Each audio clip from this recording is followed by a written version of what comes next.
네, 이 시간에 하나님 주시는 말씀 보겠습니다. 오늘 하나님께서 우리에게 주시는 말씀은 사도행전 28장 11절에서 16절 말씀입니다. 사도행전 28장 11절에서 16절 말씀 제가 읽겠습니다.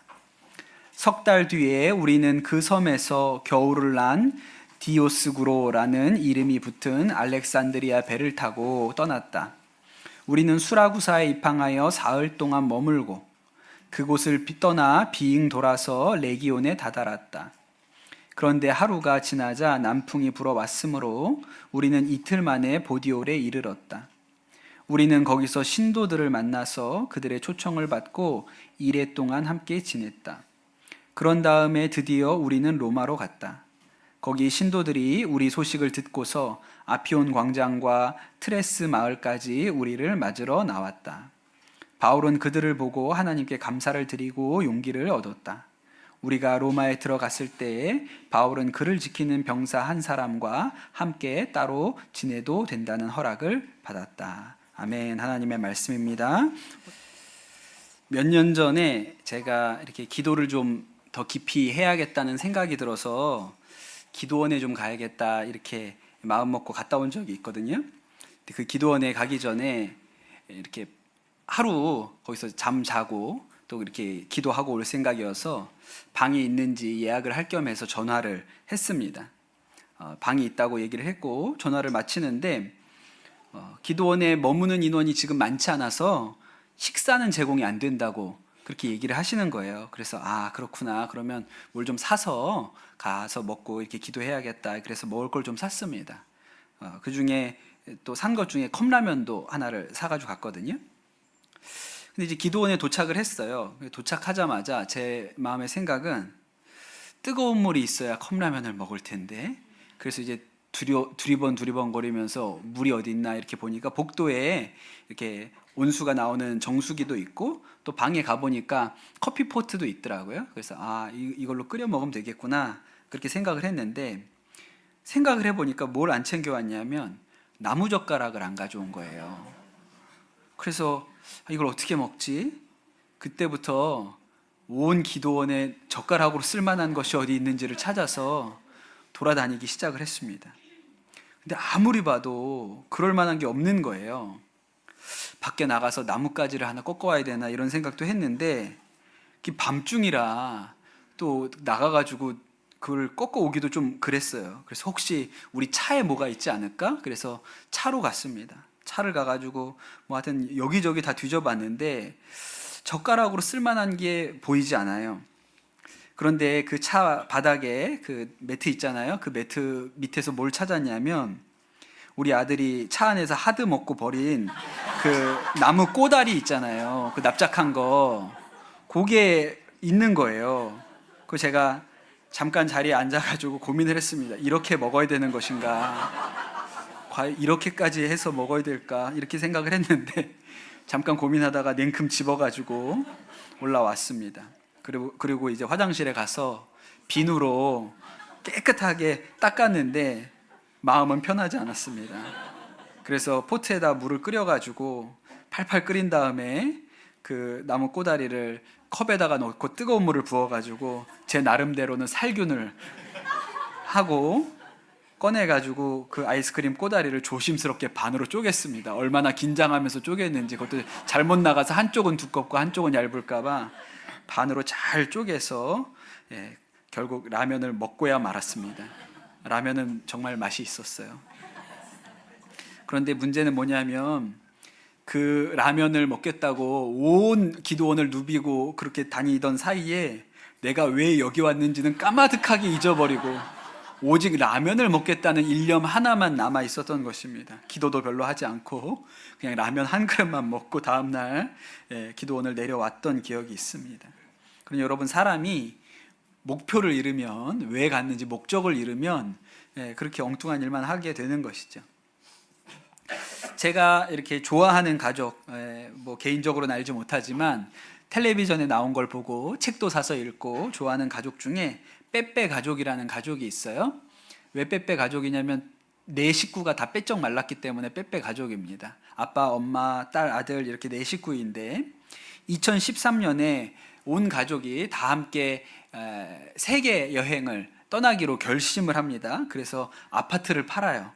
그리고 아이들은 학교를 자퇴했습니다. 중학생이었는데 학교를 다 자퇴하고 그 마이크로버스를 캠핑카로 개조해서 울산 간절곶에서 출발해서 시베리아를 지나서 유럽을 지나서 최종 목적지는 포르투갈의 호카곶, 거기가 이제 세상의 끝이라고 알려진 데거든요. 대륙이 유라시아가 끝나고 대서양이 시작되는 곳이라서 그 호카곶까지 가는 게 목표였습니다. 그리고 거기까지 갔다가 다시 육로로 우리나라로 돌아오는 프로젝트를 진행을 하죠. 그래서 한 1년을 그렇게 여행을 하고 그 여행 갔다 온 얘기가 텔레비전에도 나오고 책으로도 나와서 저도 관심 있게 봤어요. 그런데 여러분, 그 여행이 굉장히 멋있고 매력 있지만 인생의 목표가 여행이 될 수 있습니까? 인생의 목적지가 세상의 끝 호카곶에 가는 것이 될 수 있을까요? 그럴 수 없습니다. 이제 호카곶까지 갔죠. 목표를 이뤘습니다. 그런데 돌아와서 또 살아야 돼요. 돌아와서 돈 벌고 취직하고 일해야 되고 애들은 학교 다녀서 졸업장 받고 자신의 인생을 또 살아가야 합니다. 그러니 여러분, 호카곶까지 가는 게 결코 인생의 목표일 수 없어요. 그 일을 통해서 배운 깨달은 생각을 가지고 마음을 가지고 그 다음엔 다시 일상을 살아가야 되는 것이 사람의 삶입니다. 바울이 몰타섬까지 왔잖아요. 우여곡절이 정말 많았습니다. 바울이 3차 전도 여행할 때 고린도에서 로마에다가 편지를 써요. 그게 로마서인데, 내가 예루살렘에 잠깐 내려갔다가 헌금 전달하고 너희에게로 곧 가겠다, 그렇게 편지를 씁니다. 정말 바울은 금방 자신이 로마로 갈 줄 알았어요. 그런데 예루살렘에 갔다가 붙잡히죠. 그리고 가이사랴 감옥에 2년을 그렇게 머물게 됐고, 이게 나갈 방법이 없으니까 로마 황제에게 상소해서 재판을 신청해서 드디어 로마까지 가게 되었습니다.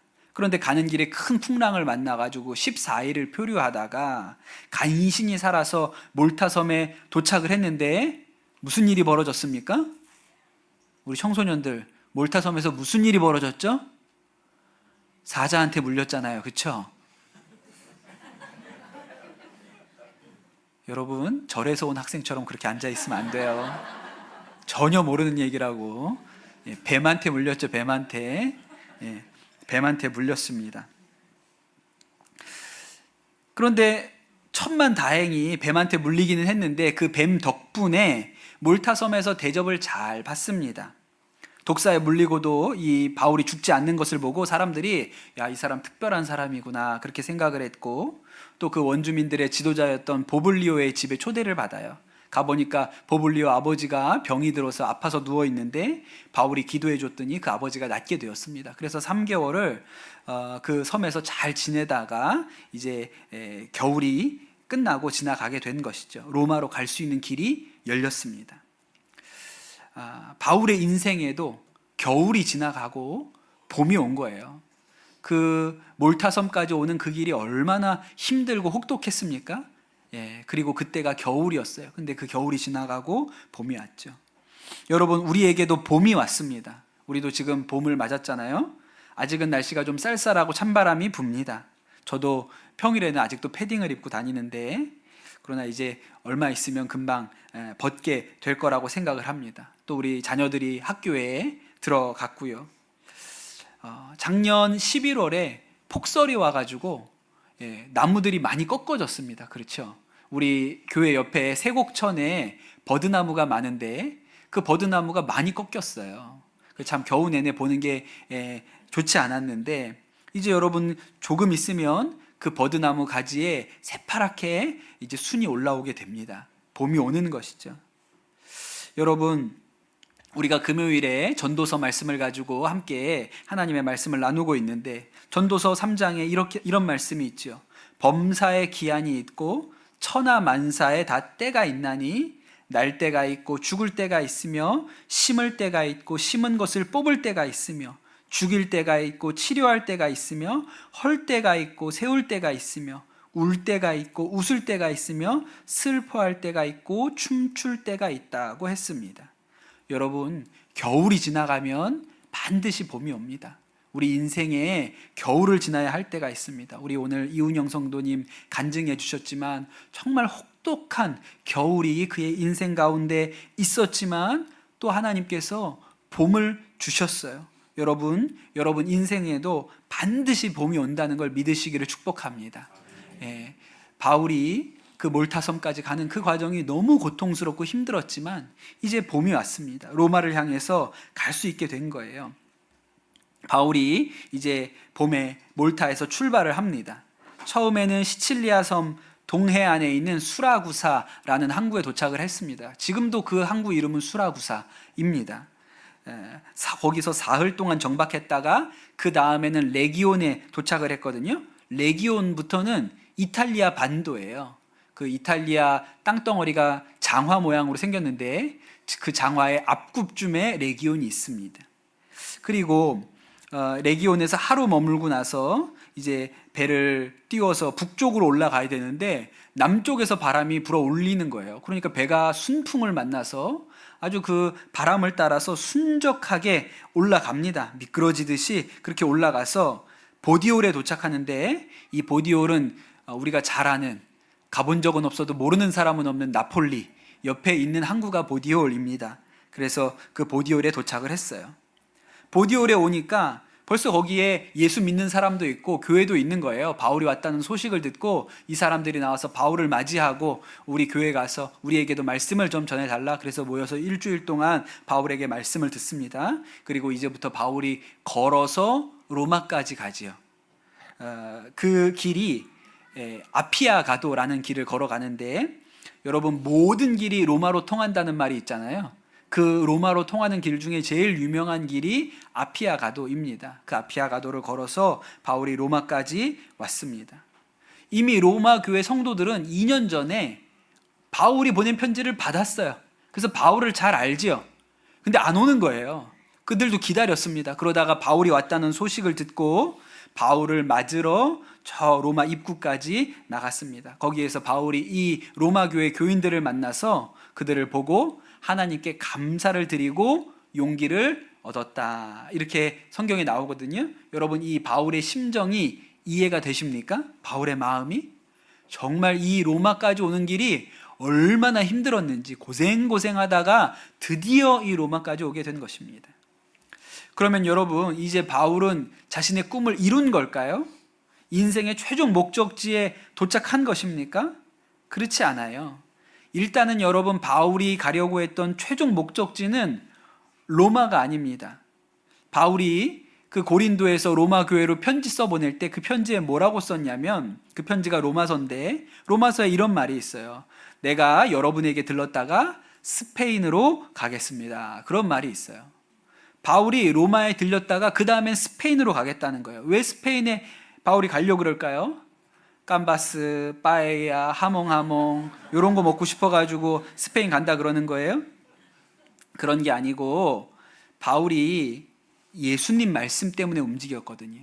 예수님께서 성령이 너희에게 임하시면 너희가 능력을 받고 예루살렘과 온 유대와 사마리아와 땅끝까지 이르러 내 증인이 될 것이다 하는 이 말씀을 받았잖아요.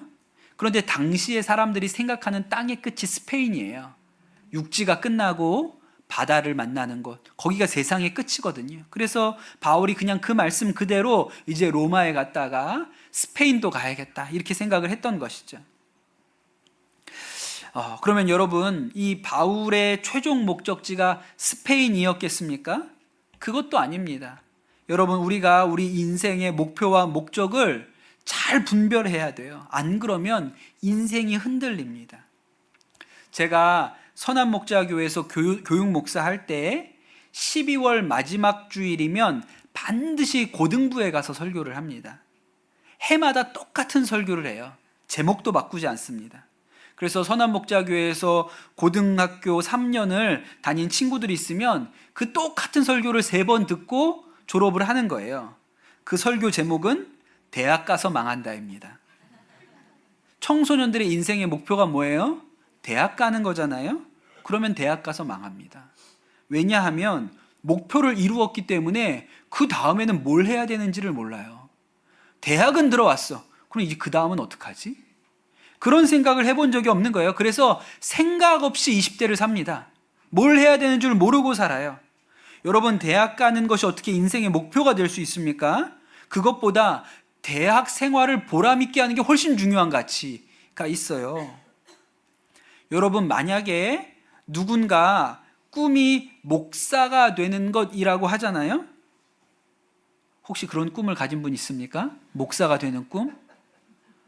축복합니다, 여러분. 여러분, 만약에 누군가 꿈이 목사가 되는 거잖아요. 그러면 그 사람은 목사 되고 망합니다. 신학교 나와서 전도사, 수련목회자 과정 거쳐가지고 목사 안수를 받았어요. 꿈이 이루어졌습니다. 그럼 그 다음엔 어떻게 할 거냐고요. 여러분, 목사가 되겠다고 하는 목표보다 더 중요한 것은 나는 어떤 목사가 되어야겠어 라는 생각이에요. 목사가 되는 것보다 어떤 목사가 되는 것이 훨씬 중요한 것이죠. 제가 27살에 군목으로 군대에 입대를 했습니다. 그때 훈련소를 4월에 들어갔어요. 그 전에 12월까지 선한목자교회에서 사역을 했거든요. 그리고 제가 당회까지 사역을 하고 이제 사역을 마쳤습니다. 그러니까 입대할 때까지 한 4개월 이상 정도, 4개월 좀 넘는 시간이 남았어요. 그래서 제가 그때 뭘 했냐면 여행을 좀 갔다 와야겠다라고 생각을 해서 인천항에서 배를 타고 중국으로 갔습니다. 제 목표는 육로로 예루살렘까지 가는 거예요. 그래서 그 중국을 지나서 히말라야 산맥을 넘어서 네팔에 갔고, 그 네팔에서 인도로 내려가고, 또 파키스탄, 이란 사막을 지나서 터키까지 갔습니다. 그리고 터키에서 방향을 남쪽으로 틀어가지고 시리아, 요르단 거쳐서 이스라엘까지 갔어요. 3개월 걸렸습니다. 육로로 그 예루살렘까지 가는데, 비행기 안 타고 예루살렘까지 가는데 3개월이 걸렸거든요. 나중에 조금 더 시간이 남아서 이집트 카이로까지 가서 거기에서 비행기를 타고 돌아왔어요. 여러분, 혼자서 3개월을 그 한겨울에 유라시아 대륙을 횡단했으니까 얼마나 고생을 많이 했겠습니까? 제가 수시로 이런 생각을 했습니다. 괜히 했어. 괜히 떠났어. 집에 가고 싶다. 이런 생각을 엄청나게 많이 했어요. 지금은 그때 그 했던 여행이 성경 가르치는 일에 굉장한 도움이 되기는 합니다만, 그때 너무 고생을 많이 했어요. 그렇게 3개월 정말 갖은 고생을 하다가 결국 제가 꿈꾸었던 예루살렘에 도착을 했거든요. 어땠을까요? 허무했어요. 이걸 하겠다고? 여기 뭐 대단한 게 있어서. 그 3개월 갖은 고생을 하면서 도착을 했는데 그냥 특별한 게 없어요. 아, 여기가 예루살렘이구나. 그것밖에 없어요. 내가 이거 보려고 이 고생하며 여기까지 왔나? 그런 생각이 듭니다. 그러니 여러분, 인생의 목표가 예루살렘 도착하는 것이잖아요? 그럼 망하는 거예요, 예루살렘 도착해서. 여행은 여행이죠. 돌아와야 됩니다. 여러분, 그 3개월 동안 갖은 고생을 하면서 힘들고 어려울 때 하나님 도와주세요, 살려주세요, 그렇게 기도했고, 잘 모를 때, 말 안 통할 때 성령님께 물어봤고, 그러다가 막힌 것 같았을 때 기도하면 하나님이 길을 열어주시고, 또 그 3개월 동안 정말 치열하게 예수님 생각하고 동행하고 기도하고 묵상했던 그 방식대로 돌아와서 일상을 살아내는 게 우리 인생의 목표예요. 예루살렘 가는 건 목표일 수가 없습니다. 여러분, 내 삶에 예수님과 동행하는 것이 우리 삶의 목적이지, 대학 가는 것이나 취직하는 것이나 결혼하는 것이나 부자 되는 것이 우리의 삶의 목표나 목적이 될 수가 없습니다. 만약에 그걸 목표로 세우잖아요. 대학 가서 망하고 취직해서 망하고 결혼해서 망하고 부자 돼서 망합니다. 이스라엘이 했던 가장 큰 실수가 무엇일까요? 그들이 430년 동안 이집트 가서 종살이 하다가 하나님께서 그들을 출애굽하게 하셨죠. 그리고 그들이 광야로 나왔는데 40년 동안 오매불망 가나안 땅 들어가는 것만 생각하며 살았습니다. 가나안 땅. 모든 문제는 거기에서 비롯된 것이죠. 여러분, 가나안 땅 들어가는 게 목표가 될 수 있습니까? 가나안 땅에 들어가서 하나님 말씀대로 사는 게 목표지 어떻게 가나안 땅 들어가는 게 인생의 목표예요. 광야에서 하나님이 만나와 메추라기 보내주셨고 반석에서 물을 터뜨려서 물을 주셨고 낮에는 구름 기둥으로 밤에는 불 기둥으로 인도해 주셨어요. 또 하나님께서 시내산에서 율법도 주시고 성막도 주셨습니다. 그러면 여러분 광야에서 배운 그 하나님과 교제하는 방식 그대로 가나안 땅에 들어가서 사는 게 목적이지 어떻게 가나안 땅 들어가는 게 목적이겠어요. 그런데 이 백성은 40년 동안 오직 한 가지, 젖과 꿀이 흐르는 땅, 가나안 땅, 젖과 꿀이 흐르는 그 땅에 들어가는 것만 목표로 삼았어요. 그러니까 무슨 일이 벌어집니까? 하나님이 약속한 젖과 꿀이 흐르는 땅에 들어와서 망한 거예요. 그게 사사시대죠. 목표가 잘못되었기 때문입니다. 여러분, 바울에게 로마에 가는 것이 인생의 목표가 아닙니다. 스페인에 가는 것도 인생의 목적지가 아니에요. 바울이 로마 감옥에 들어갔는데 거기에서 이제 사도행전이 이제 끝납니다. 다음 주면 사도행전이 딱 끝나게 되죠. 그런데 사도행전에 나오지는 않지만 바울이 재판이 잘 끝났는지 다시 풀려납니다. 그리고 한 5, 6년 정도를 더 전도자로 살아요. 그때 쓴 편지가 디도서, 디모데 전후서입니다. 그리고 다시 로마로 돌아왔다가 로마에서 붙들려서 순교당하게 되는 거거든요. 여러분, 바울의 인생의 목적지는 로마나 스페인이 아니고 예수님이 목적지였습니다. 그가 다메섹에서 예수님을 만났어요. 그리고 그의 인생의 목표는 예수님과 동행하는 것입니다. 바울이 고린도 후서 11장에서 본인이 얼마나 고생했는지 얘기하는 장면이 있거든요. 이렇게 얘기합니다. 내가 유대인들에게 40의 감암매를 5번 맞았고 3번 태장에 맞았고 1번 돌에 맞았고 3번 파선하고 일주야를 깊은 바다에서 지냈으며 여러 번 여행하면서 강의 위험과 강도의 위험과 동족의 위험과 이방인의 위험과 시내의 위험과 광야의 위험과 바다의 위험과 거짓 형제 중에 위험을 당하고 또 수고하며 애쓰고 여러 번 자지 못하고 줄이며 목마르고 여러 번 굶고 춥고 헐벗었노라 그랬어요. 여러분, 바울이 말한 이 고생에 가이사랴 감옥에 2년 들어가 있었던 것이나 로마 가다가 풍랑 만나서 15일 동안 떠내려간 얘기는 들어가지도 않습니다. 그 전에 그만큼 고생했다는 거예요. 그런데 여러분, 바울의 인생의 목표는 그 고난 중에 예수님 놓치지 않는 게 인생의 목적이었어요. 어려우면 어려울수록 더 예수님 굳게 붙드는 게 그의 인생의 목표였습니다. 고생하면 고생할수록 예수님을 향한 그의 사랑은 더 커졌어요. 복음 증거하는 일이 인생의 가장 큰 기쁨이었습니다. 사람들한테 불들려가서 몰매 맞을 상황이 됐는데도 복음 전했어요. 그러니 여러분, 바울은 로마가 목표가 아니고 스페인이 목적지가 아니고 예수님이 그의 인생의 목적지였습니다. 예수님과 함께하는 것이 인생의 가장 큰 소원이었어요. 여러분, 우리 인생이 어디 가는 게, 무엇이 되는 게 인생의 목표일 수가 없습니다. 그런 목표 가지고 살면 거기 가서 망해요. 여러분, 제 목표가 강남 선한목자교회 주일 예배 출석 인원 300명이잖아요. 그럼 300명 되고 망하는 거예요. 그 다음엔 뭐 할 거냐고요.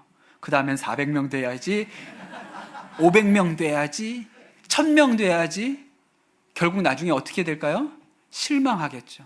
언제까지 그 목표를 이룰 수 있어요? 언제까지 제 욕심이 채워져요? 얼마나 많이 모여야 그 욕심이 채워져요? 그게 아니고 오늘 내가 예수님과 동행하는 삶을 사는 것이 내 목표이지요. 어떻게 교인 300명, 교인 400명 되는 게 목표의 목표일 수가 있겠습니까? 그러면 그거 되고 망하는 거예요. 등산을 하는 분들 중에 정상을 정복하는 것을 목표로 삼은 분들이 있습니다. 그런 분들은 설악산에 가면 대청봉을 밟아야 되고 지리산에 가면 청왕봉을 밟아야 되는 거예요. 그런데 때때로는 몸 상태가 좋지 않아서 무릎이 나가서 거기 못 올라가고 내려올 때가 있죠. 그러면 그런 분들은 이번 등산은 실패했어 이렇게 생각합니다. 그런데 여러분, 산내 가는데 꼭대기에 오르는 것이 목적이 아니라 산이 좋아서 산에 가는 분들이 계세요.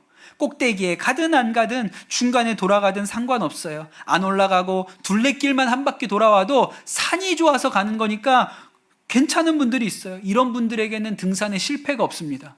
좋아서 갔는데 무슨 실패가 있어요?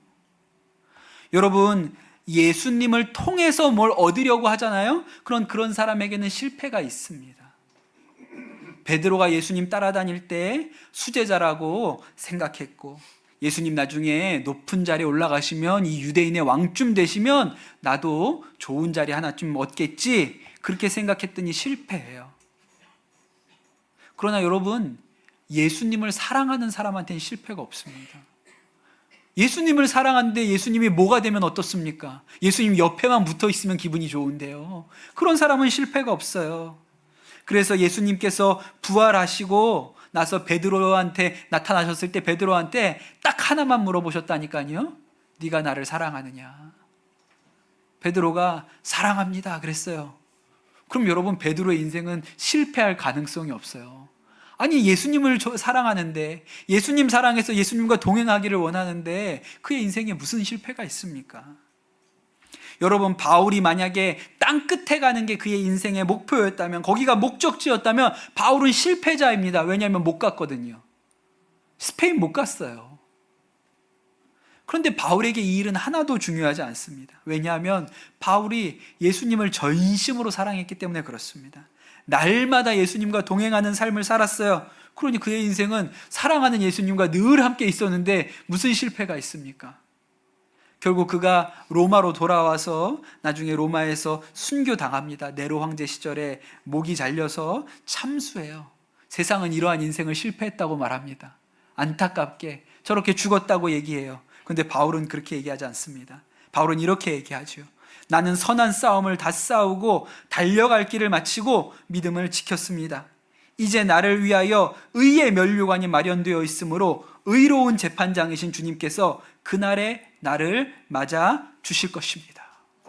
그렇게 사랑했던 예수님을, 그래서 이 땅에서 늘 동행하고 싶었던 예수님, 고난당하면 고난당할수록 더 붙들고 더 사랑했던 예수님을 이제 직접 눈으로 보기로 가는데 그의 인생이 어떻게 실패일 수가 있습니까? 여러분 오늘 이 바울이 로마에 도착한 이 장면을 보면서 우리가 가야 할 곳이 어딘지, 우리 인생의 목적지가 어딘지, 우리가 해야 할 일이 무엇인지 여러분 바로 깨닫게 되는 은혜가 있게 되시기를 축복합니다. 목표가 바로 서야 합니다. 목적지를 바로 알아야 합니다. 그래야 우리가 이 세상 살면서 인생 허비하지 아니하고 곁길로 가지 아니하고 옳은 길로 갑니다. 여러분, 그런 은혜가 여러분한테 있게 되시기를 예수님의 이름으로 축복합니다. 이 시간 우리 기도합시다.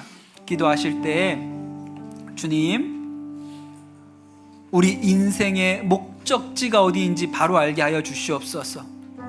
어디에 가는 것, 무엇을 얻는 것이 인생의 목표가 될 수 없습니다. 대학 가는 것이 목표면 대학 가서 망하고, 결혼하는 것이 목표이면 결혼해서 망합니다. 부자 되는 것이 목표이면 부자 돼서 망합니다. 우리의 유일한 목표는, 우리의 유일한 목적은 우리가 사랑하는 예수님과 동행하는 것입니다. 하나님, 그것이 깨달아지게 하여 주시옵소서. 실패 없는 인생 살게 하여 주시옵소서. 이 시간 우리 합심해서 기도하도록 하겠습니다. 기도합시다. 주님, 바울이 드디어 천신만고를 겪으며 로마에 도착했습니다. 그러나 그의 인생의 목표가 로마가 아니고 그의 인생의 목적지가 스페인이 아닙니다. 우리의 인생도 무엇이 되고 하나 어디까지 가는 것이 인생의 목표가 될 수 없음을 깨닫게 하여 주시옵소서. 오늘 예수 그리스도와 함께하는 것이 우리 인생의 목적이 되게 하여 주옵소서. 오늘 예수 그리스도와 동행하는 것이 우리 인생의 목표가 되게 하여 주시옵소서. 그리하여 우리가 이 짧은 인생 살 때 허송세월하지 아니하게 도와주시고, 열심히 살았는데 나중에 엉뚱한 데가 있더라, 목표대로 온 것 같은데 거기 와서 망했더라, 이런 어리석은 인생 살지 아니하고 오직 예수님과 동행하여 실패가 없는 인생을 살게 하여 주시옵소서. 어제보다 오늘 더 예수님을 사랑하고 오늘보다 내일 더 예수님을 사랑하는 그런 복된 인생을 살도록 우리 성도들의 삶을 축복하여 주시옵소서. 감사합니다. 모든 말씀 우리 주 예수 그리스도의 이름으로 기도드립니다. 아멘.